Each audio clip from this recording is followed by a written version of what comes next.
En France, ce sera l'une des images de la journée, Jean-Philippe, une marche blanche pour Angélique. L'adolescente de 13 ans, violée et tuée, dont le corps a été retrouvé ce week-end dans le Nord. Le rassemblement aura lieu cet après-midi en présence de la famille.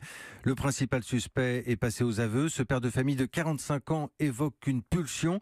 Il avait déjà été condamné pour viol en 96, mais n'était pas soumis à une obligation de soins. Sur place, on retrouve notre correspondant Kevin Tullier. Ils sont toujours aussi nombreux, riverains et amis, à venir garnir d'une fleur blanche ou d'un dessin le grillage du parc où a été enlevée Angélique mercredi.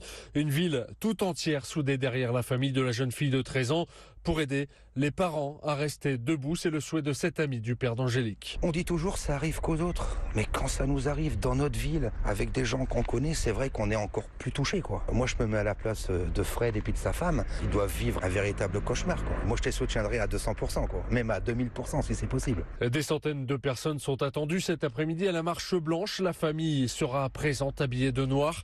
Plus qu'une marche, un besoin d'être ensemble pour ce voisin, malgré la colère et l'incompréhension qui gagnent le quartier. Cette marche, c'est pour Angélique et non pas contre une personne. Je pense qu'il faut mettre en avant que Angélique, du haut de ses 13 ans, ne mérite pas ça. Tout le monde la connaissait, traversait quelques moments avec elle.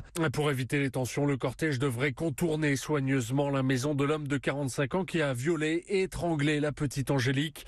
Et à la fin de la marche blanche, un lâcher de ballon aura lieu devant la maison de la famille. Kevin Tullier.